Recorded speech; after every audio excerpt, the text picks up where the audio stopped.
साथियों, आप सभी का स्वागत है आपके अपने परिवार वन सीट में। क्या आप भी कर रहे हैं आरआरबी एनटीपीसी भर्ती 2025 की तैयारी? तो 5 जून से साथियों आपका पेपर स्टार्ट होने वाला है। आगामी शुभकामनाओं के साथ में 100 क्वेश्चन साथियों हम देखने वाले हैं, जो कि एग्जाम पॉइंट ऑफ व्यू से बहुत ज़्यादा इंपॉर्टेंट है। तो आ जाइए सभी विद्यार्थी लाइव, उसके बाद में हम क्लास को स्टार्ट करते हैं।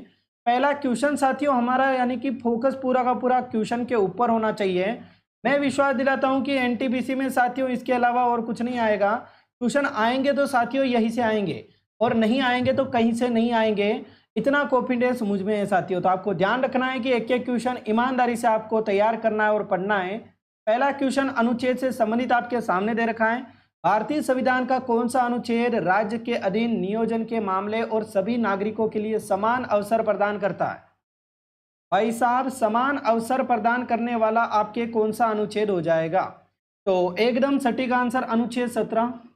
सर जी, अनुच्छेद 17 में तो अस्पर्शता का अंत होता है। अस्पर्शता, अस्पर्शता का मतलब तू मुझे छू मत, मैं तुझे ना छू, है ना? ऐसा एक हो जाएगा अनुच्छेद 15। सर जी, अनुच्छेद 15 में तो जाति, धर्म, लिंग, जन्म स्थान, कि तेरा जन्म तो हॉस्पिटल में हुआ, मेरा घर में हुआ, ऐसे नहीं। तेरा इस स्थान पे हुआ, मेरा उस स्थान पे हुआ, अनुच्छेद 15 उससे संबंधित। सर जी, अनुच्छेद 18। अनुच्छेद 18 तो सर जी उपाधियों का अंत, राजा, महाराजा, ठीक है। और अनुच्छेद 16 अवसर की समानता प्रदान करता है। विकल्प नंबर डी को लॉक करेंगे। अनुच्छेद 14 से लेकर 18 तक समानता का अधिकार है। ये चीज आपको पता है वैसे, है ना? तो ये चीज क्लियर करनी है। मौलिक अधिकार भाग 3 में आते हैं संविधान में। ओके, चलिए नेक्स्ट क्वेश्चन साथियों आपके सामने दे रखा है। 23 दिसंबर को भारत में राष्ट्रीय किसान दिवस के रूप में मनाया जाता है, किसकी याद में मनाते हैं? ये क्वेश्चन साथियों आपको आना चाहिए। राष्ट्रीय किसान दिवस किसकी याद में मनाया जाता है? Technical team comment box on करो। चलिए, वेरी गुड, बहुत अच्छे। हाँ, ये क्वेश्चन साथियों आपके सामने दे रखा है, क्लियर तरीके से आना चाहिए। Very good. हाँ साथियों, व्हाट्सएप ग्रुप में ज्वाइन होने के लिए 7976775547 इस नंबर पर मैसेज करना। मेरी टेक्निकल टीम आपको व्हाट्सएप ग्रुप में ज्वाइन कर देगी और रेगुलर क्लास अटेंड करना, ठीक है। चलिए, यहाँ पर अपना सटीक आंसर हो जाएगा साथियों चौधरी चरण सिंह। विकल्प नंबर जो साथी बी को लॉक कर रहे हैं, आपके फॉर्मर प्राइम मिनिस्टर चौधरी चरण सिंह जी की जयंती है, ठीक है। 23 दिसंबर को राष्ट्रीय किसान दिवस मनाया जाता है इन्हीं की याद में। चलिए नेक्स्ट क्वेश्चन साथियों आपके सामने पूछा गया, रीजनिंग का क्वेश्चन है, एनटीपीसी 2021 का क्वेश्चन है, मतलब 2025 में 101% इस टाइप का क्वेश्चन आएगा वेन आरेख से संबंधित। आपके डाउट क्लियर होने चाहिए, बाकी चीजें साथियों अपने आप क्लियर होती चली जाएगी। केवल और केवल आपका डाउट क्लियर होना चाहिए।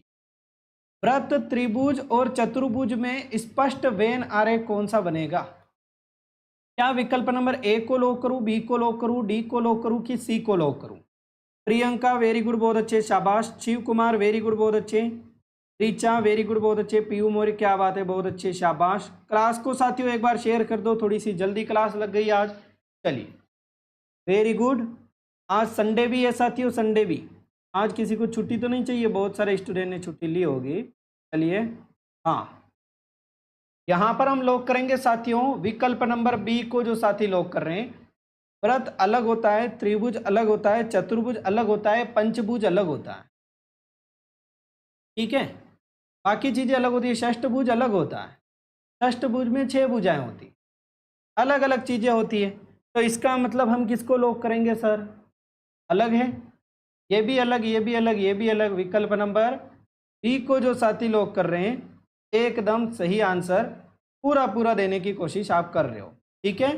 चलिए नेक्स्ट क्वेश्चन साथियों आपके सामने, शास्त्रीय संगीतकार टी.आर. महालिंगम किस वाद्य यंत्र से संबंधित है?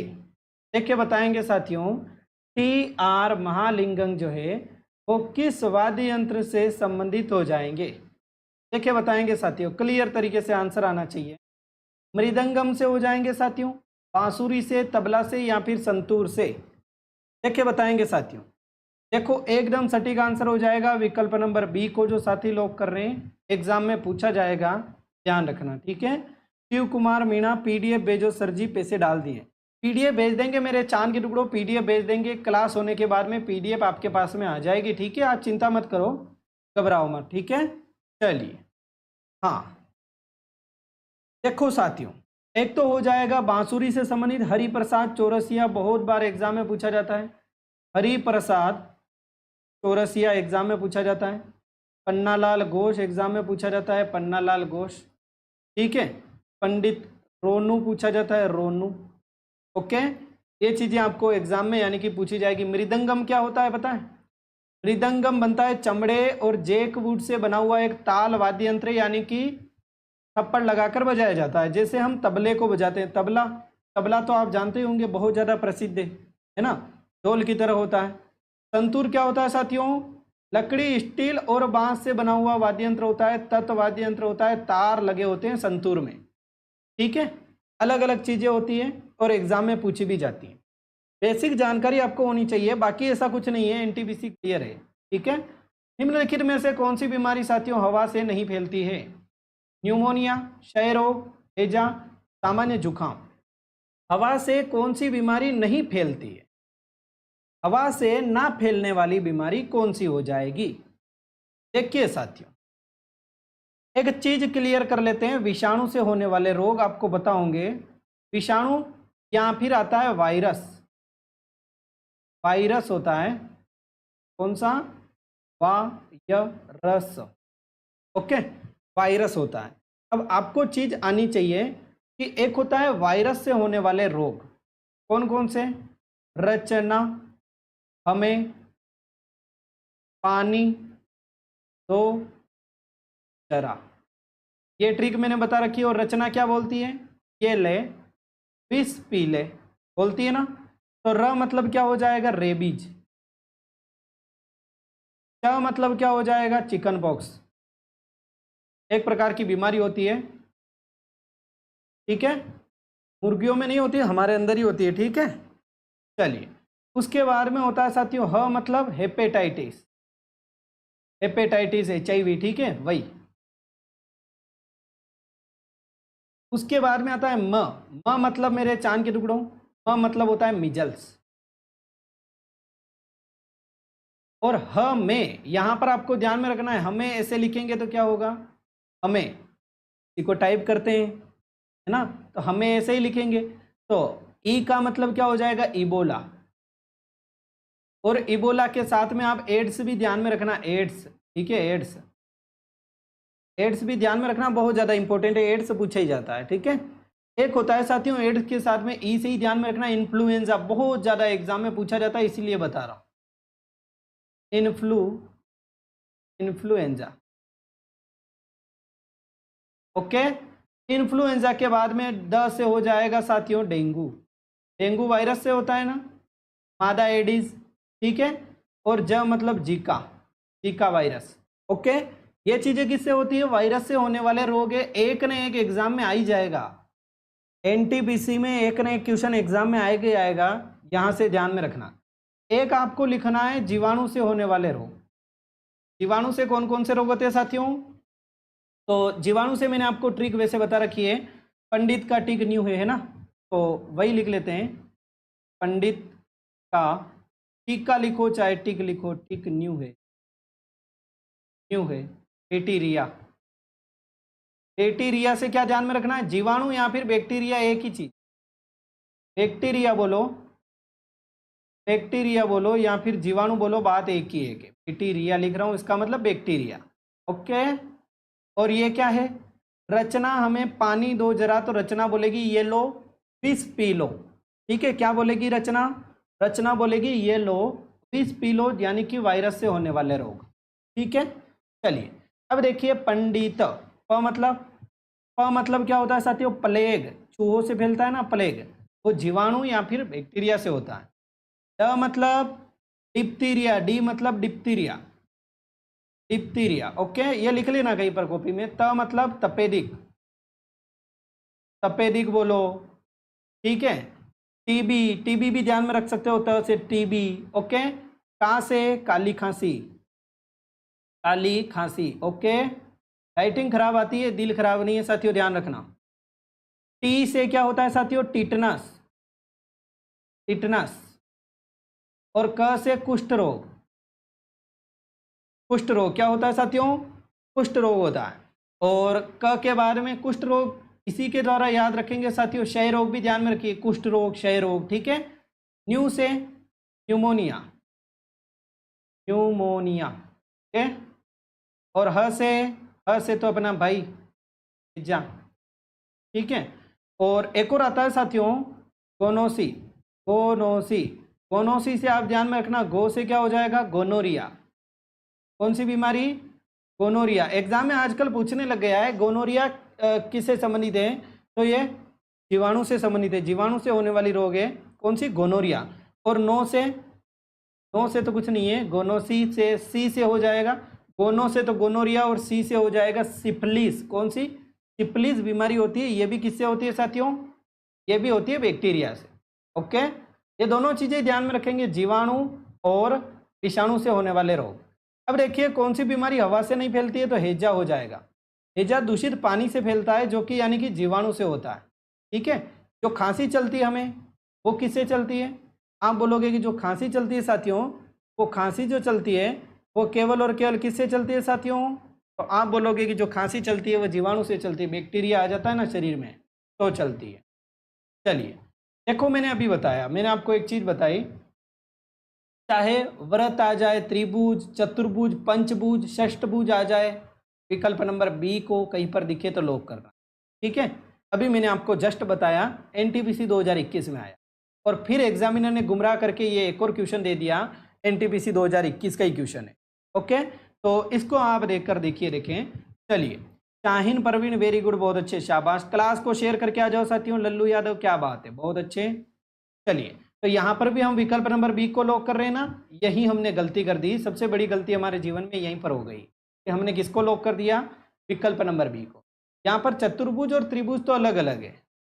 मैंने एक चीज ध्यान रखने के लिए बोला था, चतुर्भुज आ जाए, त्रिभुज आ जाए, षष्ठभुज आ जाए, पंचभुज आ जाए, ठीक है, अष्टभुज आ जाए, सप्तभुज आ जाए, दशभुज आ जाए, नभुज आ जाए, ठीक है, तो वो अलग अलग होते हैं। बट यहाँ पर बहुभुज आ गया, तो बहुभुज के अंदर ही चतुर्भुज और त्रिभुज होते हैं, बहुभुज के अंदर ही पंचभुज होता है, पर अलग होता है, सप्तभुज, ठीक है, षष्ठभुज, अष्टभुज, ठीक है, ये अलग अलग होते हैं, बट होते बहुभुज के अंदर ही। बहुभुज मतलब क्या होता है? दो भुजाओं से ज्यादा भुजाओं वाले जो आकृति है वो बहुभुज की है। जैसे चतुर्भुज का एक बहुभुज है, त्रिभुज का एक बहुभुज के अंतर्गत आता है। तो ये चीज आपको ध्यान में रखनी है, कुछ न कुछ चीज सीखनी है साथियों। तो यहाँ पर हम विकल्प नंबर सी को लॉक करेंगे। हो गए ना गुमराह? इसीलिए बोलता हूँ रेगुलर क्लास अटेंड करो, चीजें सीखने को। चलिए आगे चलिए। हाल ही में किस देश ने दुनिया की पहली high speed carbon fibre train बनाई? यह है करंट अफेयर का क्वेश्चन, देखिए बताएंगे साथियों। वेरी गुड, बहुत अच्छे, शाबाश, एकदम सही हो जाएगा साथियों। चीन ने, चीन डबाक डमडम। विकल्प नंबर सी को हम लोग करेंगे, जो बहुत ही हल्की है और बहुत अच्छी चलती है, ठीक है। चीन ने बनाई, अलग अलग आविष्कार करता रहता है अपना भाई है। ये चीज मैंने पहले बता रखी है, लाल बाल पाल, ठीक है, लाल बाल पाल, लाला लाजपत राय, बाल गंगाधर तिलक, विपिन चंद्र पाल, ठीक है। ये तीनों जो है भाई साहब, इनका जन्म आपको बताना है कहाँ कहाँ पर हुआ है। लाला लाजपत राय पंजाब, महाराष्ट्र, बंगाल, या फिर बंगाल, राजस्थान से कोई संबंध नहीं था इनका, वैसे मद्रास से नहीं है, और राजस्थान से इनका कोई संबंध नहीं है, राजस्थान गलत है, ठीक है। तो पंजाब, महाराष्ट्र और बंगाल हो जाएगा। विकल्प नंबर ए को जो साथी लोग कर रहे हैं एकदम सही हो जाएगा। लाला लाजपत राय पंजाब, बाल गंगाधर तिलक महाराष्ट्र, और अपने बंगाल विपिन चंद्र पाल। ध्यान रखेंगे साथियों, ये चीजें ध्यान रखने लायक चीजें, एग्जाम में हमेशा आपको ध्यान में रखनी है। ओके, आगे चलें, नेक्स्ट क्वेश्चन की तरफ चलें। स्वराज, स्वशासन दिया था विपिन चंद्र पाल, इनका स्वदेशी, आत्मनिर्भरता, ये सब इन्होंने यानी कि आंदोलन स्टार्ट किए थे। स्वदेशी आंदोलन 1906 में हुआ था, इनके तहत ही हुआ था, ध्यान रखना। ओके, अब ये बताइए साथियों, यदि आपका डाउट क्लियर हो गया हो तो ये चीज बताना, पत्रिकाएं, मूवीज और पुस्तकें, इनमें कौन सा संबंध हो जाएगा? वेन आरेख। मैं आपकी चीजें क्लियर कर दूंगा। एग्जाम अभी यानी कि बाकी है 7 दिन, उससे पहले तो पूरा पेपर आपके सामने होगा साथियों, चिंता ही मत करना, ठीक है ना। चलिए, तो पत्रिकाएं और पुस्तकें, देखो पुस्तकों के अंदर पत्रिकाएं आ जाएगी और मूवीज अलग होती है, मूवीज में वीडियो आता है, तो विकल्प नंबर हम ए को लॉक कर देंगे डायरेक्टली, ए एकदम सही है। कोई कोई विद्यार्थी पत्रिका, मूवीज और पुस्तकें अलग अलग देता है, बट यहाँ पर ऑप्शन दे नहीं रखा है अलग अलग का। विकल्प नंबर ए को साथी लॉक कर रहे हैं, एकदम सही दे रहे हैं। ओके, चलिए मन लगाकर क्लास लीजिए साथियों। पीयू वेरी गुड, बहुत अच्छे। किरण, रानू हमारा एग्जाम नहीं है, मजे मजे, क्या बात है, चलिए वेरी गुड, शाबाश, कभी ना कभी तो होगा। चलिए, जब प्रकाश की किरण, किसकी किरण, सर जी प्रकाश की, एक सघन माध्यम, सघन माध्यम मतलब, सघन माध्यम मतलब होता है सर जी पानी, जैसे कि पानी ले लो, पानी और हवा क्या है, विरल माध्यम, इसका यानी कि अणु जो परमाणु या फिर इनके अणु आसपास ज़्यादा होते हैं तो उसको सघन माध्यम बोलते हैं, और दूर दूर होते हैं ज़्यादा तो उसको विरल माध्यम बोलते हैं। समझ में आ गई चीज़ें, सघन माध्यम क्या होता है, विरल माध्यम क्या होता है, चीज़ें क्लियर है। ओके, तो यदि सघन माध्यम से विरल माध्यम में जा रही तो वो स्पीड से जाएगी, है ना। अरे भाई साहब, एक आ रहा है सामने से, भाई साहब एक तो आप पानी में बाइक चला रहे हो, भाई साहब आप कहाँ पर बाइक चला रहे हो मालिक, पानी में, और एक आप हवा में तो नहीं चला रहे हो, खाली रोड पर चला रहे हो। हवा में तो बाइक कोई नहीं चलाता है ना, चलाते हैं कोई कोई चलाते हैं हवा में, ठीक है। एक चला रहे हो खाली रोड पर बाइक चला रहे हो तो वो विरल माध्यम है। एक पानी में बाइक चला रहे हो, अब पानी से डायरेक्ट बाइक आगे निकली और आगे पानी नहीं है, आगे रोड सूखा है, ठीक है।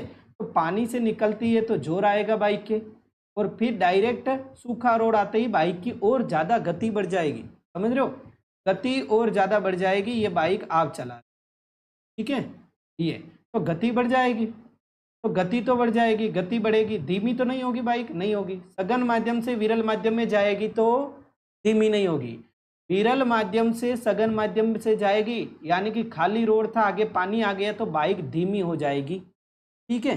प्रकाश की किरण को क्यों देखना भाई साहब, बाइक को देखो, है ना। चलिए अब देखिए, धीमी तो नहीं होगी, इसमें अभिलंब से दूर हो जाएगी, एकदम सही आंसर हो जाएगा जो साथी दे रहे हैं, अभिलंब से दूर हो जाएगी। अभिलंब का मतलब, अभिलंब का मतलब मैं समझाता हूं, ये है प्रकाश की किरण आई और ये टकराई और प्रकाश की किरण नीचे की, ये इधर सघन माध्यम, ये आ गया विरल, विरल माध्यम हवा में, ये सघन माध्यम था, ठीक है। ये ऊपर पानी था, नीचे आ गई हवा में, और ये जो बीचों बीच जो लाइन बनती है लंबवत, इस सरफेस के जो लंबवत लाइन बनती है, इस सरफेस के जो लंबवत लाइन बनती है इसको अभिलंब बोलेंगे। ये प्रकाश की किरण आई, फट से ही आ गई, तो अभिलंब से दूर जाएगी, शक से, स्पीड ज्यादा हो जाएगी तो भाई साहब अभिलंब से दूर ही जाएगी, ठीक है, कोई चिंता का विषय नहीं है ना। चलिए, भारतीय संविधान में प्रदत्त न्यायपालिका की स्वतंत्रता और न्यायिक समीक्षा का पुनरावलोकन किससे अंगीकृत किया गया, पुनरावलोकन न्यायिक समीक्षा का, यानी कि फिर से न्याय एक बार हो गया फिर से न्यायपालिका न्याय कर सकती है, ऐसा कुछ नहीं है, ठीक है। एक बार हो गया इसका मतलब पत्थर की लकीर नहीं होगा, न्यायपालिका से भी गलती हो सकती है।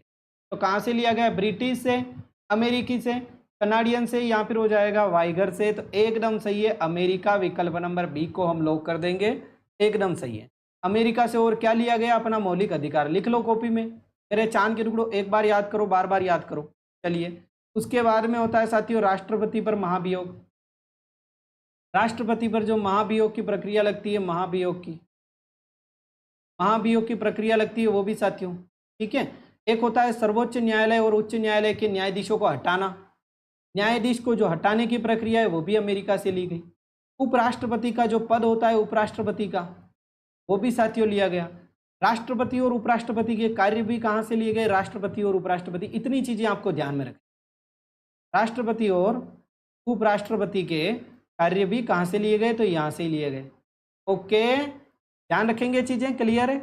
ओके, इसका मतलब विकल्प नंबर बी को हम लोग कर देंगे आपके अमेरिका के संविधान से। ओके, चलिए आगे, नेक्स्ट क्वेश्चन, कितने पेन कोयला है, सर जी कितने पेन जो है वो कोयला है, ऐसा कहीं पर नहीं बोला है, कितने पेन केवल कोयला है, केवल में और कोयला में फर्क होता है साथी, इतनी चीजें आपको ध्यान में रखें, केवल में और कोयला में फर्क होता है।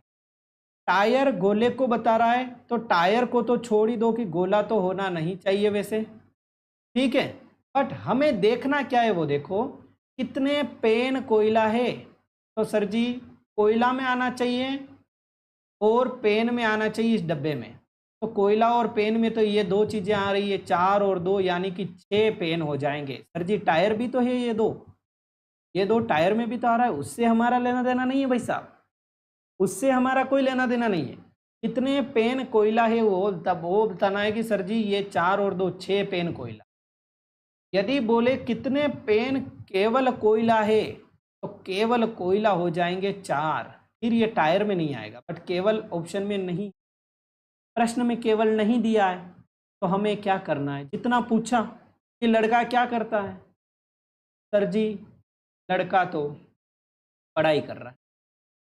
लड़की वाले पूछते हैं ना लड़का क्या कर रहा है वैसा, पढ़ाई कर रहा है लड़का।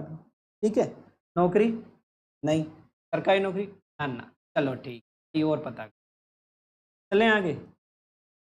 भारत से मयूर सिंहासन किसने छीना, यानी कि कौन लूट कर ले गया? मयूर सिंहासन सबसे महंगा था ताजमहल से भी। मैंने एक दिन बताया था आपको पूरी पूरी हिस्ट्री मयूर सिंहासन की कि ताजमहल से भी ज्यादा क्या था सर जी, महंगा है। ठीक है, और ध्यान में रखना है कि इसका निर्माण किसने किया था? शाहजहां ने करवाया था, शाहजहां ने करवाया था। ठीक है, तो ध्यान में रखना है शाहजहां ने बनवाया था 1628 में लगभग।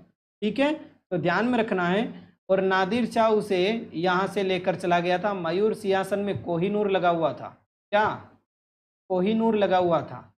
कोहिनूर नहीं लगा हुआ था ना तो भी मयूर सिंहासन ताजमहल से ज़्यादा महंगा था। कोहिनूर लगने के बाद में तो पता नहीं क्या क्या क्या हो गया, फिर नादिर शाह आया। ठीक है, ईरान का शासक था, ईरान लेकर गया था नादिर शाह। कहाँ पर? ईरान। ठीक है, ध्यान रखना इम्पोर्टेंट है, एग्जाम में पूछा जाता है। और फिर चंगोल था ना, चंगोल, जो चंगेज खान वो भी यानी कि इसमें लगभग यानी कि साम्राज्य का अलग था। चंगेज खान इसमें अलग है, ये इससे रिलेटेड नहीं है। ठीक है, तो एकदम सही है अपना आंसर, वेरी गुड। आगे चले, नेक्स्ट क्वेश्चन। निम्नलिखित में से कौन सा अक्षांश भारत से सबसे दूर है? सर जी कौन सा अक्षांश भारत से सबसे दूरी पर स्थित है? अक्षांश, और आप जानते हो अक्षांश मतलब कर्क रेखा, मकर रेखा, ये चीजें जानते हो, कर्क रेखा, मकर रेखा, और एक होती है भूमध्य रेखा। एग्जाम में पूछा जाता है कौन सी नदी कर्क रेखा को 2 बार काटती है? कौन सी नदी कर्क रेखा को 2 बार काटती है भाई साहब? माही नदी। एग्जाम में पूछा जाएगा। दूसरी शिफ्ट में पूछा जाएगा कौन सी रेखा मकर रेखा को 2 बार काटती है? कौन सी नदी, सॉरी कौन सी नदी? लिम्पोपो, लिम्पापो भी बोलते हैं और लिम्पोपो भी बोलते हैं। तो लिम्पोपो कहाँ पर है? अफ्रीका में, ध्यान में रखना। कौन सी नदी भूमध्य रेखा को 2 बार काटती है? कांगो नदी। कांगो नदी कहाँ पर बहती है? अफ्रीका में, दक्षिणी अफ्रीका में। ओके, ये चीजें भी ध्यान में रख पाओगे, बेहतर तरीके से ध्यान में रखना। यह हो जाएगा कौन सा अक्षांश भारत से सबसे दूरी पर स्थित है? तो भारत से सबसे दूरी पर तो सर जी आपके पोल पर हो जाएगा साथियों, यानी कि ध्रुव पर हो जाएगा। दूरी पर है इसका मतलब ध्रुवों पर हो जाएगा। और एकदम सटीक आंसर क्या हो जाएगा ध्रुवों के लिए? लगभग साथी जो लोग कर रहे हैं दक्षिणी ध्रुव। क्या हो जाएगा साथियों? दक्षिणी ध्रुव, विकल्प नंबर 1 को लोग करेंगे। ध्रुवों पर क्या होती है? बर्फ गिरती है, आपको पता है ना। चलिए आगे चलें, या फिर और बताऊं इसमें? चलिए आगे ही चलते हैं। ये लो नेक्स्ट क्वेश्चन, जो बताना था ये 3 चीजें आप ध्यान में रखना। एक पासे की स्थिति दी गई है, 2 दर्शाने वाले फलक के विपरीत फलक पर क्या होगा? 2 दर्शाने वाले, ये 2 इधर है और ये 2 इधर है। ठीक है, अब देखिए ये 4 इधर है और ये 4 इधर है, तो 5 के विपरीत 1 हो जाएगा, तो 5 तो अपना आंसर होगा नहीं। अब हम देखेंगे ये 1 इधर है और ये 1 इधर है, तो 1 से निकाल लो, 1 इधर 1 इधर। अब देखिए पासा नंबर 2 और पासा नंबर 3 में देखिए डायरेक्ट आंसर आ जाएगा। ट्रिक मैंने बता रखी है, जब एक चीज कॉमन आती है आपको पता है ना, कि एक चीज जब कॉमन आई तो 1 के आगे क्या है? पासा नंबर 2 में 2 है, 2 के आगे क्या है? 4 है, दिल गार्डन हो गया। 1 के आगे इधर क्या है? जो चीज कॉमन आती है उससे आगे देखना है। ठीक है, जो चीज कॉमन है कि इधर 1 कॉमन है तो 1 के आगे देखो। दिमाग लगाना छोड़ दो साथियों, मैं बोल रहा हूँ ट्रिक लगाओ, दिमाग मत लगाओ इसमें। ठीक है, बिहारी गल। चलिए आगे चलिए। हाँ, 1 से आगे सर जी 3 है, 3 से आगे 6 है, मजा आ गया सर। 2 के विपरीत 3, विकल्प नंबर 1 को लॉक कीजिए। आगे चलें, नेक्स्ट क्वेश्चन। कीर्ति कुमारी वेरी गुड बेटा, क्लास को लाइक करके आ जाओ साथियों, एक बार क्लास को शेयर कर दो। Shilpa Patekar very good, Richa very good, बहुत अच्छे। भारत और नेपाल दोनों देशों से होकर बहने वाली नदी मेची किसकी सहायक नदी है? ऐसा कोई नहीं बोलेगा साथियों क्वेश्चन टफ है, एक ही क्वेश्चन आसान है, ठीक है, बस करते जाओ करते जाओ करते जाओ। ओके, एकदम सही आंसर क्या हो जाएगा साथियों? महानंदा नदी। विकल्प नंबर जो साथी सी को लॉक कर रहे हैं, महानंदा जो नदी है पश्चिम बंगाल से साथियों निकलती है, दार्जिलिंग से। दार्जिलिंग का नाम तो सुना होगा ना, दार्जिलिंग हिल स्टेशन है पश्चिम बंगाल में, तो पश्चिम बंगाल से महानंदा नदी निकलती है। इसकी बहुत सारी नदियां हैं, जैसे कि साथियों वैसे तो एक होती है बालासोन नदी, इसकी सहायक नदी है। एक हो जाएगी कनकई, एक हो जाएगी कालिंदी। ओके, ये है नेपाल में साथियों, भारत में प्रवाहित होती है एक तो कोशी नदी। नेपाल से निकलकर भारत में कौन कौन सी नदी जाती है? हाँ, कोशी नदी, गंडकी नदी, राप्ती नदी, कर्नाली नदी, महाकाली नदी, बागमती नदी। नेपाल हमारा पड़ोसी रहे, अपना भाई है ना। चलिए, हीलियम को छोड़कर सभी नोबल गैसों के बाहरी कोश में कितने इलेक्ट्रॉन होते हैं? हम एक चीज बताते हैं आपको, बताएं शून्य। क्या? शून्य तत्वों की गैस बोलते हैं क्या? शून्य, ठीक है। तो 72 कोश में क्या हो जाएगी? संयोजकता है शून्य होती है इसकी। शून्य संयोजकता वाली तत्व कौन होते हैं? ये नोबल गैस। नोबल गैस होती है शून्य संयोजकता वाली गैसें या फिर तत्व होते हैं आवर्त सारणी में। कहां पर? शून्य संयोजकता मतलब ना इलेक्ट्रॉन देते हैं ना लेते हैं, ठीक है, ना दे सकता है ना ले सकता है, उसको शून्य संयोजकता। अब हीलियम आता है, हाइड्रोजन हीलियम, हीलियम 2 नंबर पर आता है। तो ये जो हीलियम है ना, ये तो इलेक्ट्रॉन, 2 इलेक्ट्रॉन पहले ही कक्षक में चक्कर लगा रहे हैं, तो ये शून्य संयोजकता है। आपको बताया किसी भी परमाणु में जो हीलियम होता है, जैसे हाइड्रोजन, हीलियम, लिथियम, ये परमाणु ही होते हैं। तो आपको बताया साथियों, एक चीज मैं आपको क्लियर कर लेता हूं कि जैसे कि साथियों सबसे पहले कोई परमाणु है, नाभिक के चारों ओर इलेक्ट्रॉन चक्कर लगाते हैं कक्षक में। सबसे पहले 2 इलेक्ट्रॉन चक्कर लगाएंगे पहले कक्षक में, उसके बाद में 8 इलेक्ट्रॉन चक्कर लगाएंगे। जरूरी नहीं है कि सब एक ही।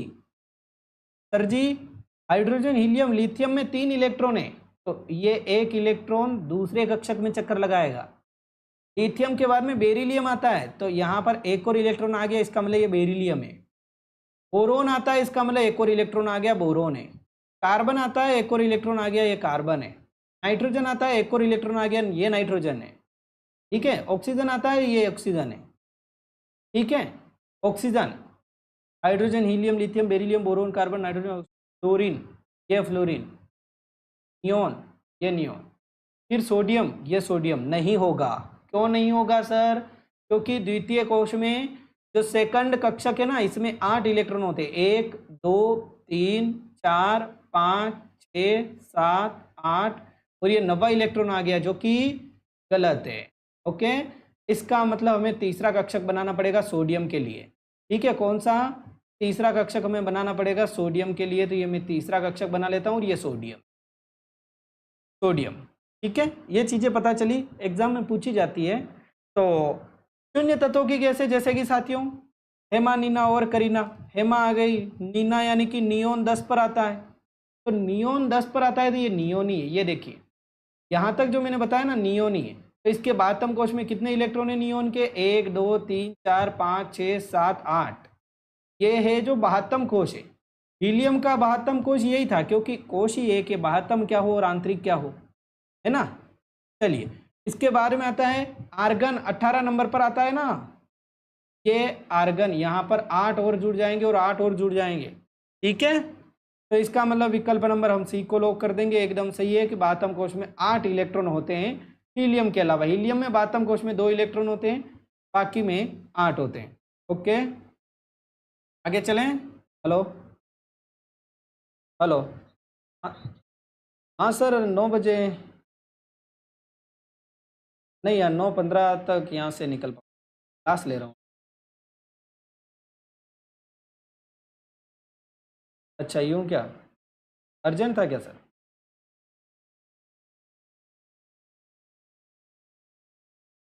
अच्छा अच्छा, वो तो कोई नहीं, मैं 9:15 तक आ जाऊंगा, है ना। वो अभी मैं क्लास ले रहा हूँ तो घंटे भर तो। ओके। कौन सा विकल्प प्रश्न चित्र के समान है? आसान सा क्वेश्चन है, देखिए बताएंगे। कौन सा विकल्प जो है वो प्रश्न चित्र के समान है साथियों? देखिए, ये इसमें है तो ये इसमें ऐसी आकृति नहीं दे रखी है, ये इसमें है तो ये आकृति नहीं दे रखी है, ये आकृति दे ही नहीं रखी है दोनों में। और ये इसमें है तो ये बीच वाली आकृति नहीं दे रखी है, त्रिभुज नहीं दे रखा है, ये गलत है। बट इसमें तीनों की तीनों आकृतियां दिखाई दे रही ना, तो डायरेक्टली डी को लॉक करो। ज़्यादा टाइम पास ऐसे तो नहीं करना है, जीवन में कभी आए हैं तो टाइम पास क्यों करना। चलिए, स्टील अथॉरिटी ऑफ इंडिया निगम का आपके यानी कि कब हुआ था स्थापना? निगमन कब हुआ था? स्टील अथॉरिटी ऑफ इंडिया का निगमन कब हुआ था? देखिए बताएंगे साथियों, जल्दी से बताएंगे। When was the steel authority of India incorporated? देखिए बताएंगे साथियों, एकदम सही हो जाएगा। इसी को बोलते हैं भारतीय इस्पात प्राधिकरण, SAIL, ठीक है, 1973 में। यदि मैं बोल दूं petroleum corporation limited, petroleum corporation limited की स्थापना कब हुई थी? 1952 में। ओके। यदि मैं बोल दूं Indian oil corporation limited, Indian oil corporation limited कब हुई थी साथियों? 1972। यदि मैं बोल दूं तेल और प्राकृतिक गैस का निगम कब हुआ था? तेल और प्राकृतिक गैस का निगमन कब हुआ था साथियों? तो फिर आप क्या बताओगे? 1956 में, ठीक है। कोल इंडिया लिमिटेड, जो कि नहीं पूछा जाता है, 1975। Gas authority, gas authority India limited 1984 में, ठीक है। नेशनल थर्मल पावर आपके परियोजना या फिर कॉरपोरेशन, नेशनल थर्मल पावर परियोजना या फिर कॉरपोरेशन लिमिटेड 1975 में। जब यानी कि कौन कर रहे थे? जब आपके स्वामी दयानंद सरस्वती आर्य समाज की स्थापना कर रहे थे, तब इधर थर्मल पावर की स्थापना हो रही थी, ठीक है। चलिए आगे चलेंगे, ज़्यादा ही हो गया। चलिए, इलेक्ट्रॉनिक रूप से सामान खरीदना या फिर बेचना क्या कहलाता है? इलेक्ट्रॉनिक रूप से जो सामान खरीद रहे हैं, बेच रहे हैं, उसको क्या बोलेंगे भाई साहब? ई व्यापार। देखिए बताएंगे, व्हाट इज बाइंग और सेलिंग गुड्स इलेक्ट्रॉनिकली? देखिए बताएंगे, कॉल्ड, क्या बोलेंगे? एकदम सही है, ई कॉमर्स बोलेंगे, ई व्यापार बोलेंगे। जो यानी कि ऑनलाइन व्यापार करते हैं, ई कॉमर्स कहलाता है। जैसे अमेजोन, फ्लिपकार्ट, अलीबाबा, 40 चोर, eBay, अली एक्सप्रेस, वॉलमार्ट, ठीक है। ये चीज़ें होती है, आपको पता होगा। चलें आगे, नेक्स्ट क्वेश्चन ये रहा। देखिए बताएंगे, इनमें से देखिए बताएंगे विकल्प 4 आकृतियों के नाम दिए गए, इनमें से साथियों बाकी सभी से असंगत कौन सी है, विषम कौन सी? एग्जाम में पूछा जाएगा साथियों 100%। 2021 में पूछा, इसका मतलब पूछा जाएगा, मान के चलो साथियों, मान के चलो पूछा जाएगा। तो एकदम सही हो जाएगा साथियों।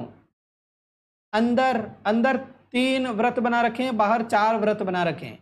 अंदर 2 व्रत बना रखें, बाहर भी 2 व्रत बना रखें। अंदर 1 व्रत है, बाहर भी 1 व्रत है। अंदर 2 है तो बाहर भी 2 व्रत है।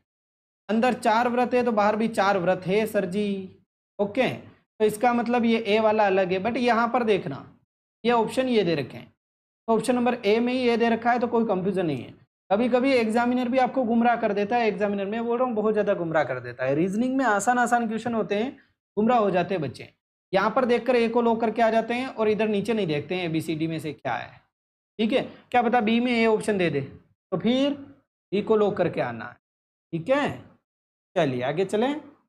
हर्यक वंश का शासक अजात शत्रु, हर्यक वंश कहाँ से संबंधित है? मगध, मगध साम्राज्य पर।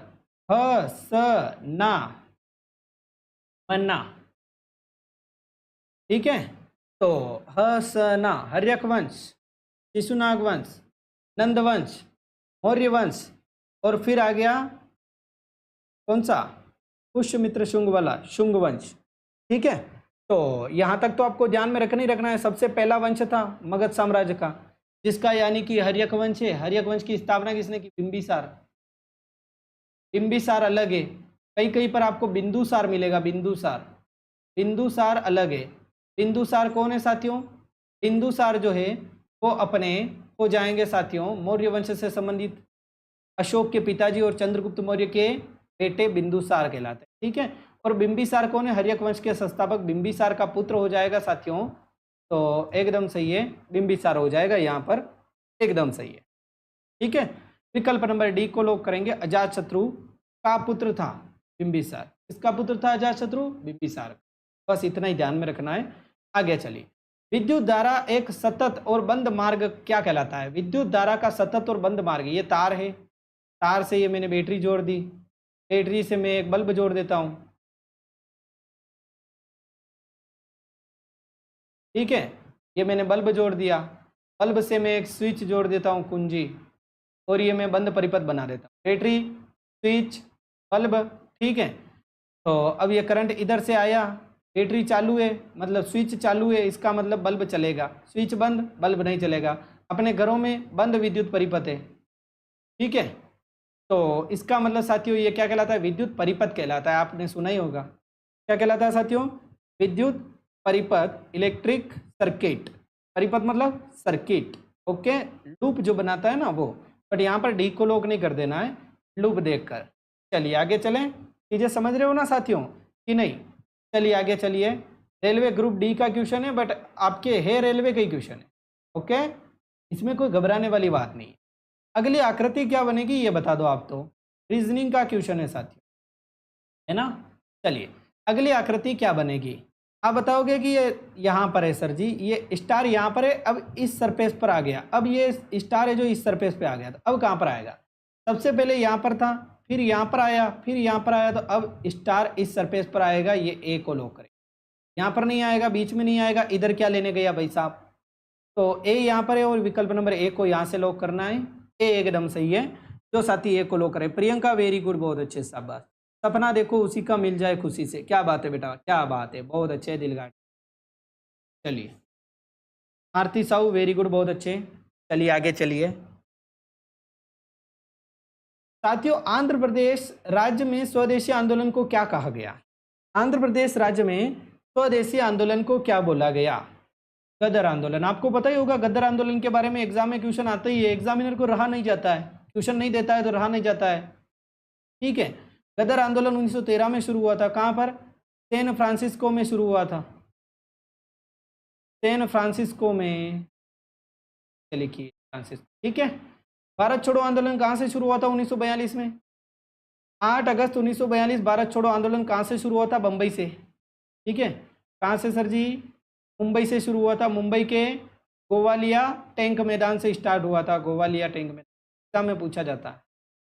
खिलाफत आंदोलन, खिलाफत मतलब खलीफा। मुस्लिम धर्म में खलीफा होता है, आपको पता है? खलीफा, एक शहर में एक ही खलीफा हो सकता है।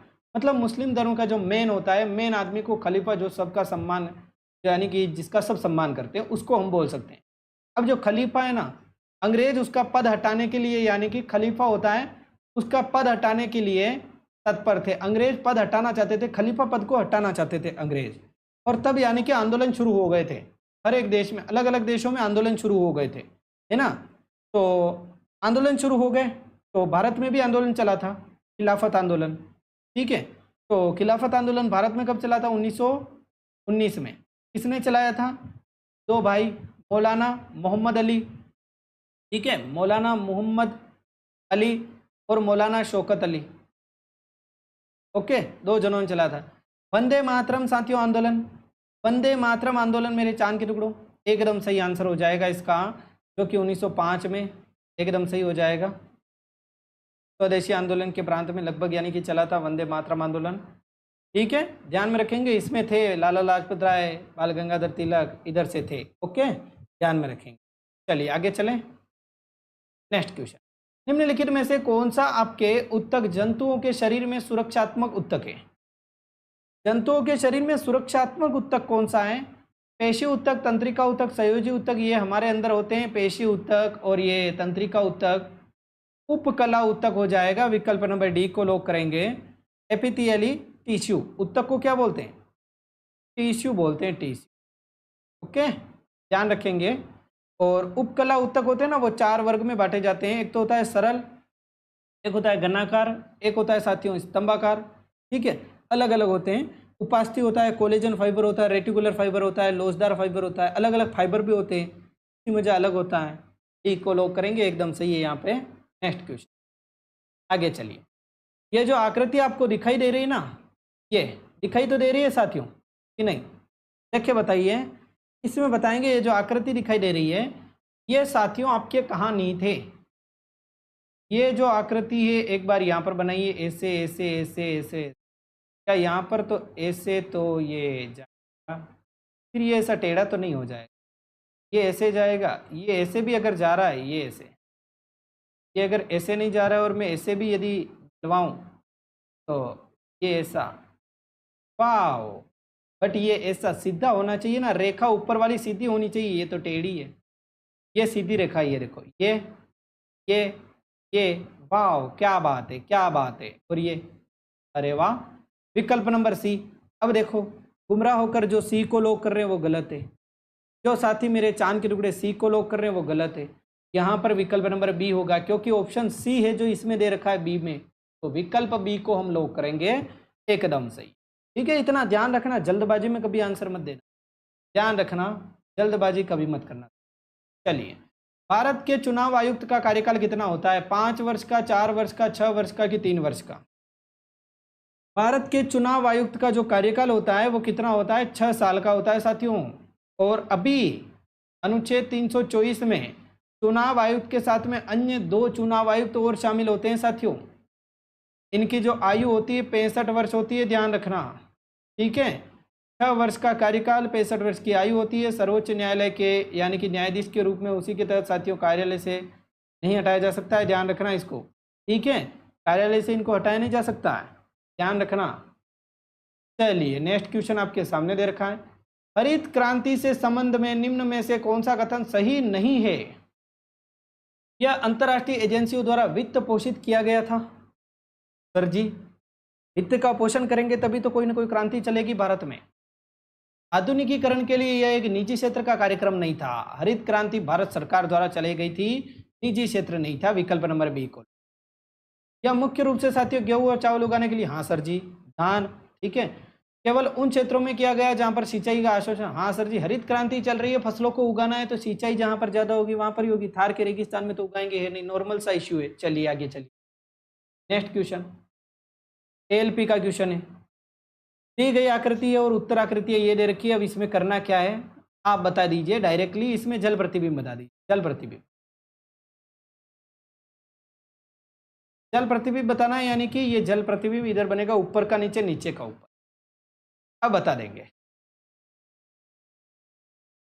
जल प्रतिबिंब इसमें हालांकि बन ही नहीं रहा है, दायां का बायां बनेगा तो ये बनेगा, ये ऊपर ये चला जाएगा और ये इधर ही रहेगा, तो ये इधर ही है, ये इधर आ गया तो गलत है, ये इधर आ गया गलत है, और ये इधर है नीचे है, ये इधर ही है, ये भी इधर ही है, बट ये तो नीचे का नीचे ही है, ये तो ऊपर जाना चाहिए ना भाई साहब। तो इसका मतलब मैं विकल्प नंबर डी और ये ऑप्शन नंबर ए में दे रखा है, ए को लॉक करूंगा एकदम से। ओके, चीजें समझ गए ना? चलिए, मानस, रणथंभौर, कान्हा और सुंदरबन, देखिए बताएंगे साथियों। राष्ट्रीय उद्यान है क्या ये? तीन है क्या? सर जी हो जाएंगे आपके चिड़ियाघर, एक पक्षी अभ्यारण्य है। ये क्या है साथियों? भारत में कितने राष्ट्रीय उद्यान है? 107। Manas national park, Ranthambore national park, Kanha, Kanha कहाँ पर? मध्य प्रदेश में। सुंदरबन पश्चिम बंगाल में, मानस असम में, रणथंभौर राजस्थान में। विकल्प नंबर 1 को लॉक करो। कितना आसान क्वेश्चन है, दिल गार्डन गार्डन हो जाता है, ऐसा क्वेश्चन आ जाता है। कितने हैं तो आप बोलोगे 107 राष्ट्रीय उद्यान है, नेशनल पार्क है। हाल ही में भारत सरकार ने टिकाऊ कृषि को बढ़ावा देने हेतु किस योजना को मंजूरी दी? भारत सरकार ने टिकाऊ कृषि को बढ़ावा देने के लिए किस योजना को मंजूरी दी? प्रधानमंत्री फसल बीमा योजना, हरित क्रांति योजना। देखो, टिकाऊ कृषि को बढ़ावा देना है तो कृषि को बढ़ावा देने के लिए एक योजना है, वो हो जाएगी साथियों कौन सी हो जाएगी? प्रधानमंत्री राष्ट्रीय कृषि विकास योजना, विकल्प नंबर सी को लॉक कीजिए। ध्यान रखेंगे, प्रधानमंत्री राष्ट्रीय कृषि विकास योजना। ये बताइए, देखें, ये बताइए, ये बहुत अच्छा है। देखिए बताइए, एक राज की बात बताऊं, राज की बात बताऊं क्या साथियों? लाओ 20 रुपये, फिर बताऊंगा। 20 रुपये दो, फिर बताऊंगा राज की बात। ये जो गोला बन रहा है ना, गोला स्पष्ट बन रहा है, गोले में कोई कटाव नहीं है। यहाँ पर भी कट नहीं रहा है गोला, यहाँ पर भी गोला कट नहीं रहा है। गोला ऊपर की तरफ है, गोला नहीं कटेगा भाई साहब। गोला कहीं पर भी कट नहीं रहा है भाई साहब, देख लो अपने हिसाब से। तो यहाँ पर गोला कटा क्यों? ये पूरा बनना चाहिए था ऐसा, काटो इसको। यहाँ पर गोला एक ही बनाया भाई साहब, दो दो गोले बन रहे हैं सब में। यहाँ पर गोला कटा नहीं है, तो ये देखो ऊपर से जा रहा है। ऊपर से नहीं जाना चाहिए, ये कट रहा है, ये यहाँ से ऐसे तो नहीं है ना, ऐसे तो नहीं है ना सर, नहीं है। तो फिर हम क्यों लॉक करें? इसी को लॉक कर देंगे। यही राज की बात थी कि गोला कट नहीं रहा है, सीधा जा रहा है। यही राज की बात थी, बी को लॉक कर दीजिए। चलिए आगे चलिए। भारत में वन्य जीवों और व्युत्पन्न भागों में अवैध व्यापार को रोकने के उद्देश्य से कौन सा साथियों अधिनियम बनाया गया था?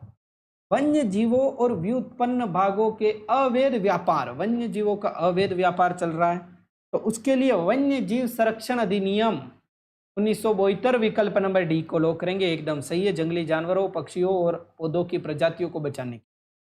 ठीक है, चलिए आगे। स्पैम क्या है? स्पैम होता है ना, आपने एक सुना होगा ईमेल में। ईमेल में एक ऑप्शन होता है, आपकी मेल आईडी पर क्लिक करके देखना, ऊपर 3 लाइन पर क्लिक करके देखना, कोने में एक स्पैम, स्पैम नाम से ऑप्शन आएगा। स्पैम मतलब क्या होता है? जो फर्जी मेल आते हैं ना, फर्जी आदमी नहीं होता है क्या, उसी प्रकार फर्जी मैसेज भी आते हैं। अवांछित ईमेल होता है उसको बोल। ऑपरेशन सिस्टम समाचार नहीं होगा, एक को लोग अनचाहे जो मेल होते हैं, कभी कभी मैसेज आते हैं, कंपनी वाले फ़ोन करते हैं। ठीक है, दी गई आकृति में कितने त्रिभुज हैं? क्या बात है साथियों, क्या बात। देखो, ये इसमें कितने त्रिभुज हो जाएंगे आपको खुद को पता है। ये इसमें 3 त्रिभुज हो जाएंगे, 1 2 और ये वाला 3। तो ये इसमें कितने हो जाएंगे? 3। इसमें कितने त्रिभुज हो जाएंगे? 3। इसमें कितने त्रिभुज हो जाएंगे सर जी? 3। इसमें कितने हो जाएंगे? 3।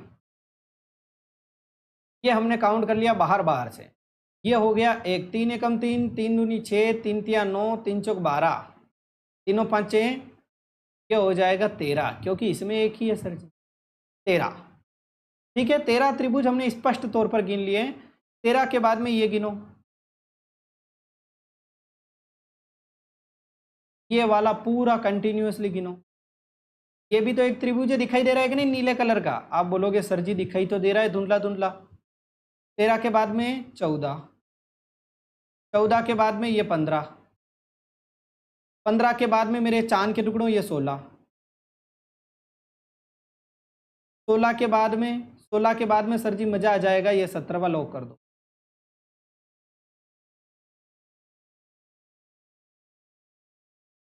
सत्रह के बाद में सर जी दिल गार्डन गार्डन हो जाएगा, ये वाला भी लॉक कर दो 18।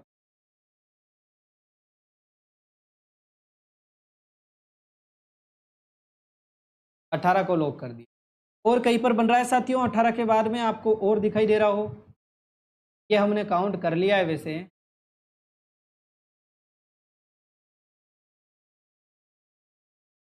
और बनेगा तो है साथियों, इसमें बनेगा लगभग साथी 19 को लॉक कर रहे हैं, बट गलत है। 20 त्रिभुज इसमें बनेंगे बनेंगे, 20 त्रिभुज तो है इसमें।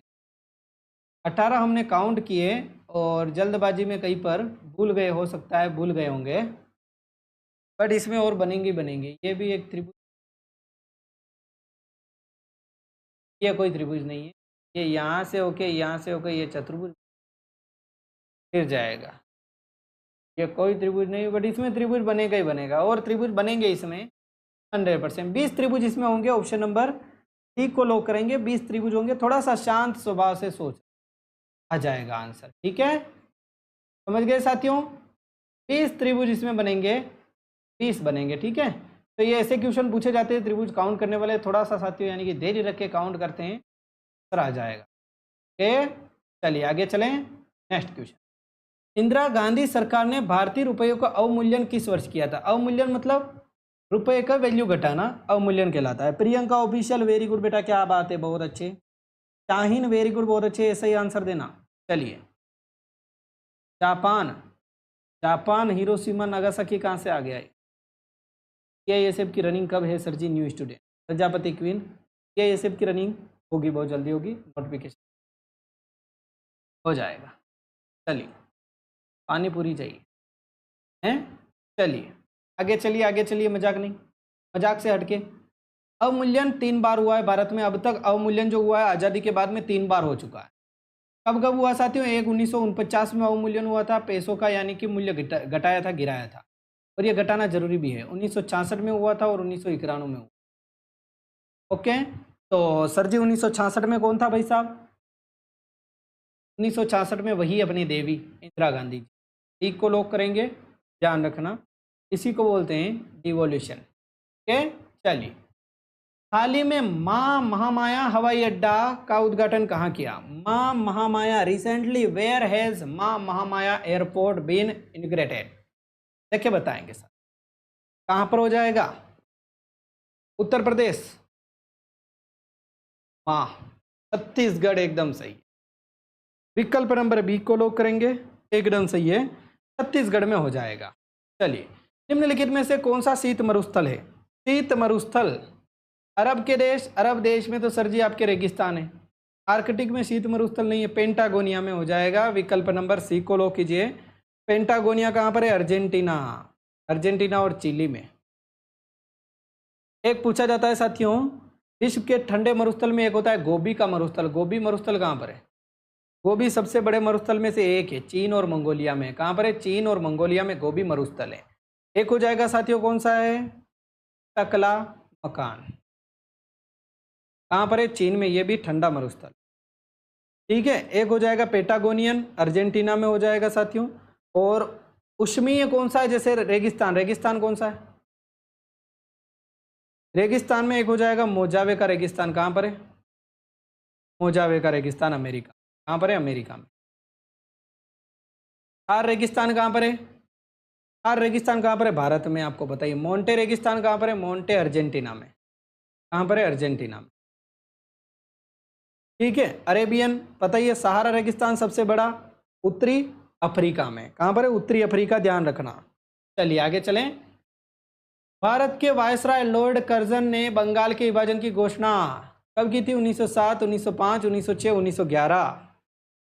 एकदम सटीक आंसर देना है साथियों, बेहतर आंसर देने की कोशिश करनी है। 1905, और फिर स्वदेशी आंदोलन इसके विरोध में शुरू हुआ था 1906 में। चलिए समझ में आ गया। और फिर 1911 में विभाजन को कैंसिल कर दिया था। किसने रद्द किया था विभाजन को? हार्डिंग ने, हार्डिंग ने ये विभाजन कैंसिल कर दिया था। ठीक है, बट 1905 से फिर तो क्या है, एक बार तो फूट डालो राज करो की नीति अपनाते ही है। ट्रेकोमा, ट्रेकोमा नामक बीमारी शरीर का निम्न में से कौन सा अंग साथियों यानी कि प्रत्यक्ष प्रभावित होता है? ट्रेकोमा, ट्रेकोमा से क्या प्रभावित होता है? एक होता है ग्लूकोमा, ग्लूकोमा भी आंख की बीमारी है और ट्रेकोमा भी। ग्लूकोमा में अंधापन आ जाता है। अंधापन किस कारण आता है? क्योंकि जो यानी कि देखने वाली चीज होती है, कॉर्निया होता है ना, उसका व्यास बढ़ता जाता है और आंख क्या है कि तिरछी होती जाती है, यानी कि आंखों में किरणें सही से नहीं पहुंचती है, मस्तिष्क तक जानकारी नहीं पहुंच पाती है, आंख क्या देख रही है पता नहीं चलता है, अंधापन आ जाता है ग्लूकोमा में। ट्रेकोमा में खुजली चलती है, आंख में दानेदार चीजें आने लग जाती है, तो उसको बोलते हैं। तो विकल्प नंबर 1 को लॉक करेंगे। ट्रेकोमा और ग्लूकोमा किसकी है? ये हो जाएगी साथियों आंखों से संबंधित बीमारी। चलिए आगे चलें। जीवाणु से होती है। हाल ही में राष्ट्रीय शून्य खसरा रूबेला उन्मूलन 2025-26 का शुभारंभ किसने किया? किसने किया? जगत प्रकाश नड्डा ने किया। विकल्प नंबर सी को लॉक करेंगे, एकदम सही, जगत प्रकाश नड्डा। लाल मिट्टी के लाल रंग का होने का कारण क्या है? Iron oxide. बट ऑप्शन में दे रखा है आयरन ऑक्साइड, आप बोलोगे सर जी नहीं दे रखा। आयरन ऑक्साइड दे रखा है तो आंख बंद करके आयरन ऑक्साइड को लॉक कर दिया करो, और नहीं दे रखा है तो क्रिस्टलीय और मेटाकॉर्फिन चट्टानों की लौह की व्याप्ति, एकदम सही है। लोहा दे रखा है, लाल रंग दे रखा है, तो लोह, आयरन मतलब क्या होता है? लोहा ही होता है, और इसमें भी लोह की व्याप्ति है, तो एकदम एक को लॉक करेंगे, एकदम सही है। भारतीय संविधान में साथियों संशोधन का प्रस्ताव कहां से संबंधित है? संशोधन रूस, जर्मन, दक्षिण अफ्रीका, या फिर साथियों आपके कनाडा। बहुत ज्यादा इंपॉर्टेंट क्वेश्चन है साथियों, एकदम सही है दक्षिणी अफ्रीका, बार बार बता रखा है मैंने, सी को ही लॉक करेंगे। भारतीय संविधान में साथियों संशोधन करने का जो प्रावधान है, प्रस्ताव है, वो दक्षिणी अफ्रीका से साथियों लिया गया। एक है संघ सूची और एक है राज्य सूची, एक है समवर्ती सूची। संघ सूची और राज्य सूची कहां से ली गई? कनाडा से, ध्यान रखना एग्जाम में पूछा जाएगा। और समवर्ती सूची कहां से ली गई? ऑस्ट्रेलिया से। ऑस्ट्रेलिया से और क्या लिया गया साथियों? व्यापार, वाणिज्य। सदन के दोनों सदनों की संयुक्त बैठक कहां से ली गई? लोकसभा और राज्यसभा की संयुक्त बैठक ऑस्ट्रेलिया। ठीक है। उसी प्रकार साथियों जो प्रस्तावना की भाषा है कहां से ली गई? प्रस्तावना लिख रहा हूं, पूरा लिखना। प्रस्तावना की भाषा कहां से ली गई? ऑस्ट्रेलिया से। ओके। दक्षिणी अफ्रीका से और क्या लिया गया मेरे चांद के टुकड़ों? राज्यसभा के सदस्यों का जो चुनाव होता है, राज्यसभा के सदस्यों का जो चुनाव होता है वो कहां से लिया गया? राज्यसभा के सदस्यों का चुनाव दक्षिणी अफ्रीका से लिया गया। ठीक है, दो चीजें ली गई, ध्यान रखना। हाल ही में राष्ट्रीय पंचायती राज दिवस कब मनाया गया? एग्जाम में पूछा जाएगा। हाल ही में राष्ट्रीय पंचायती राज दिवस कब मनाया गया? 24 अप्रैल, 15 अप्रैल, 2 अप्रैल या फिर 6 अप्रैल? एकदम सही हो जाएगा सर जी, 24 अप्रैल। 24 अप्रैल को साथियों पंचायती राज दिवस साथियों के रूप में मनाया गया, ध्यान रखना। और 1993 में 73वां जो संविधान संशोधन हुआ था वो साथियों यानी कि लागू हुआ था इसी समय, तो इसकी याद में हर वर्ष मनाया जाता है 1973 से लगाकर पंचायती राज दिवस। ओके, चलिए आगे चलिए। नाथपा जाकरी जल विद्युत परियोजना किस नदी पर स्थित है? किस राज्य में हो जाएगी साथियों? नाथपा जाकरी जल विद्युत परियोजना। सर जी अभी कितने क्वेश्चन रह गए हैं? क्या हुआ? बर्तन मांजने पड़े हैं क्या? चलिए आगे चलिए। हाँ एकदम सही है साथियों, नाथपा जाकरी हो जाएगा हिमाचल प्रदेश, सतलज नदी पर हो जाएगा। चलिए, निम्नलिखित में से कौन से गवर्नर जनरल ने भारत में अंग्रेजी शिक्षा के माध्यम को यानी कि बनाने का निर्णय लिया? अंग्रेजी को शिक्षा का माध्यम बनाने का निर्णय किसने लिया था? वेलेजली ने। हार्डिंग ने तो क्या किया? 1905 में जो बंगाली विभाजन हुआ था 1911 में समाप्त कर दिया था। ठीक है, डलहौजी या फिर बेंटिंग? बेंटिंग सही हो जाएगा साथियों, बेंटिंग। ठीक है, 1828 से यह काम कर रहा था बेंटिंग, 1828 से 1835 में आते आते। ठीक है, 1835 से यह काम कर रहा था, अंग्रेजी शिक्षा को बढ़ावा दे रहा था। और ठीक है, चलो एक तरीके से हम अलग से चीज़ें सीखे, स्कूल व्यवस्था अलग हुई, पहले गुरुकुल चलते थे, फिर स्कूल व्यवस्था आई। हालांकि पहले भी चीज़ें सही थी, अभी भी चीज़ें है, हम सही करना चाहे तो कर लेंगे, हमारा जीवन है ना, हम करना चाहेंगे तो कौन रोकेगा। निम्नलिखित में से किस तत्व का परमाणु संख्या या फिर परमाणु क्रमांक एक ही है? और मैंने आपको बता रखा hydrogen, helium, lithium, beryllium, boron, carbon, nitrogen, oxygen, fluorine, neon, sodium 11 number पर आता है। बता रखा है ना, ये नाभिक सोडियम का, ये 2 इलेक्ट्रॉन, अधिकतर 2 इलेक्ट्रॉन पहले कक्षक में, फिर 8, 2 और 8 10 तो हो गए। ठीक है, और फिर ये लास्ट वाला ये इसमें 1 इलेक्ट्रॉन और हो जाएगा, 11 इलेक्ट्रॉन। ये सोडियम की संरचना है, Na बोलते हैं ना सोडियम को। कार्बन 6 नंबर पर आता है, silicon, sodium, aluminium, silicon, phosphorus, sodium sir जी सिलिकॉन 14 नंबर। ठीक है, सिलिकॉन के बाद में जर्मेनियम सर जी 32 नंबर पर। ओके, जर्मेनियम को G बोलते हैं, सिलिकॉन को SI बोलते हैं, कार्बन को C बोलते हैं। सारी चीज़ें आपको बताया बेहतर तरीके से, क्या ही बताऊं, नॉर्मल चीज़ें, ऐसा भी नहीं कर पाओगे क्या? कर लोगे आप तो। चलिए, द ब्रोकन विंग नामक पुस्तक किसने लिखी? द ब्रोकन विंग नामक पुस्तक देखे बताएंगे साथियों, बहुत ज़्यादा इंपॉर्टेंट है द ब्रोकन विंग्स। और पूरी पुस्तक आप देखोगे मैंने पढ़ी है तो सॉन्ग्स ऑफ लव। ठीक है, डेथ एंड डेस्टिनी भी लिखी है, ध्यान रखना। किसने? सरोजनी नायडू। विकल्प नंबर C को लॉक करेंगे। सरोजनी नायडू ने बहुत ज़्यादा अच्छी पुस्तकें लिखी हैं, एक बहुत ज़्यादा इंपॉर्टेंट पुस्तक है, बता सकते हो साथियों सरोजनी नायडू की प्रमुख पुस्तकें? ये तो आप बता ही दोगे साथियों, बहुत ज़्यादा इंपॉर्टेंट है। ठीक है, चलिए, द विलेज सॉन्ग हो जाएगा जैसे कि, ठीक है, पेलानुकी बियर्स हो जाएगा, अलग अलग चीज़ें, सरोजनी नायडू की बहुत सारे अलग अलग पुस्तकें हैं। ठीक है, चलिए आगे चलें। नेक्स्ट क्वेश्चन, भारत में गरीबी रेखा के आकलन के लिए समिति की सिफारिश, देखिए बताइए कौन सी समिति की सिफारिश का पालन किया जा रहा है गरीबी रेखा के आकलन करने के लिए? केलकर समिति? सर जी नहीं, केलकर समिति तो यहाँ पर यहाँ पर अपना सटीक आंसर हो जाएगा लकड़वाला समिति। कौन सी? लकड़ावाला समिति। विकल्प नंबर डी को लॉक करेंगे, एकदम सही है, ध्यान रखना, ठीक है। चलिए, बुद्ध पूर्णिमा हिंदू महीने के पूर्णिमा के दिन मनाई जाती है। बुद्ध पूर्णिमा हिंदू महीने के कौन से महीने में साथियों मनाई जाती है? वैशाख पूर्णिमा, ज्येष्ठ पूर्णिमा, भद्र पूर्णिमा या फिर आषाढ़? तो एकदम सही है साथियों, वैशाख पूर्णिमा। विकल्प नंबर ए को लॉक करेंगे, एकदम सही आंसर हो, वैशाख पूर्णिमा। साथियों क्लास को लाइक कर दीजिए। महरी नृत्य कौन सा? महरी नृत्य और गोटीपुआ नृत्य किस राज्य से संबंधित है? महरी नृत्य और गोटीपुआ नृत्य साथियों बिहार, उत्तर प्रदेश, हरियाणा, उड़ीसा। उड़ीसा से संबंधित है। महरी और गोटीपुआ नृत्य हो जाएगा उड़ीसा से। भारत के खुदा ना खास्ता भगवान ना चाहे राष्ट्रपति और उपराष्ट्रपति की मृत्यु की स्थिति में राष्ट्रपति के रूप में साथियों कौन कार्य करेगा? ठीक है, एक एग्जाम में पूछा जाता है उपराष्ट्रपति कौन है? राज्यसभा का उपसभापति है। तो मैंने आपको एग्जाम में पहले से ही बता दिया कि राष्ट्रपति नहीं है तो उपराष्ट्रपति आ जाएगा। यदि राष्ट्रपति किसी कारणवश इस्तीफा देगा तो किसको देगा? उपराष्ट्रपति को। उपराष्ट्रपति इस्तीफा किसको देगा? राष्ट्रपति को। यदि दोनों नहीं है, यदि उपराष्ट्रपति है और राष्ट्रपति नहीं है तो वो मुख्य न्यायाधीश को। तो विकल्प नंबर यहाँ पर हम क्या लॉक करेंगे? सी को लॉक कर देंगे, एकदम सही है, मुख्य न्यायाधीश। भारत का मुख्य न्यायाधीश होगा ना, वो राष्ट्रपति की जगह ले लेगा। और राज्यसभा का उपसभापति, देखो राष्ट्रपति नहीं है तो ऑप्शन में देगा उपराष्ट्रपति, उपराष्ट्रपति नहीं देगा तो वो देगा राज्यसभा का उपसभापति। ठीक है, तो राज्यसभा का उपसभापति हो जाएगा। यदि दोनों नहीं है, क्योंकि राज्यसभा का जो उपसभापति होता है, सभापति होता है, वो उपराष्ट्रपति होता है। ठीक है, और दोनों नहीं है तो मुख्य न्यायाधीश हो जाएगा।